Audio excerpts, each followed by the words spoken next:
America के Miami शहर में डॉक्टर ग्रेगरी माइकल की फाइजर की कोरोना वैक्सीन लगवाने के 16वें दिन बाद मौत हो गई।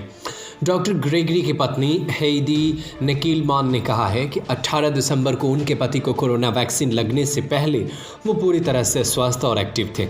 यही नहीं, डॉक्टर को पहले से कोई बीमारी भी नहीं थी। पत्नी ने कहा है कि वैक्सीन लगने के बाद उनके पति के खून में रहस्यमयी गड़बड़ आ गई थी। डॉक्टर ग्रेगरी की रविवार सुबह अचानक से रोग प्रतिरोधक क्षमता से जुड़ी दुर्लभ बीमारी होने के बाद हार्ट अटैक से मौत हो गई। डॉक्टर ग्रेगरी की पत्नी का मानना है कि फाइजर की कोरोना वैक्सीन ने कहीं ना कहीं से इस बीमारी को पैदा किया है। हेइदी निकेलमान ने डेली मेल से कहा कि मेरा मानना है कि डॉक्टर ग्रेगरी की मौत का सीधा संबंध वैक्सीन से है, इसकी कोई और व्याख्या नहीं हो सकती। हेइदी ने कहा है कि डॉक्टर ग्रेगरी पूरी तरह से स्वस्थ थे।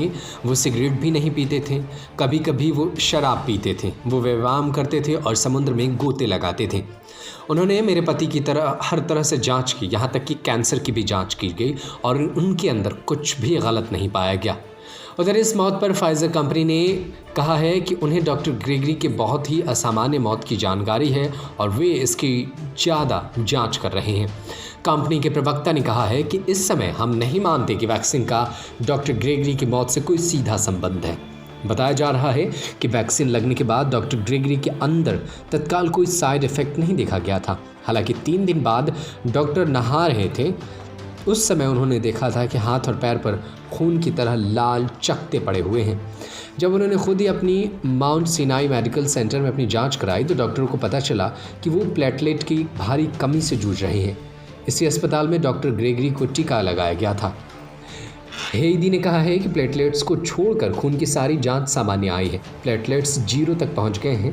पहली बार डॉक्टर ग्रेगरी की जांच कर रहे डॉक्टरों ने सोचा कि यह गलती से हुआ है, इसलिए उन्होंने दोबारा जांच की तो केवल एक प्लेटलेट दिखाई दिया। इसके बाद भी डॉक्टर ग्रेगरी सामान्य थे और ऊर्जा से भरे हुए थे। डॉक्टर ग्रेगरी ने को घर नहीं जाने की सलाह दी क्योंकि ये बहुत ही खतरनाक था। इससे उनके सिर में बहना शुरू हो गया था और उनकी मौत हो जाती। प्लेटलेट्स आमतौर पर 1,50,000 से 4,50,000 के बीच रहती हैं शरीर के अंदर। न्यूज़ रूम से नदीम अहमद की report. Subscribe to our YouTube channel and press the bell icon to get the latest updates.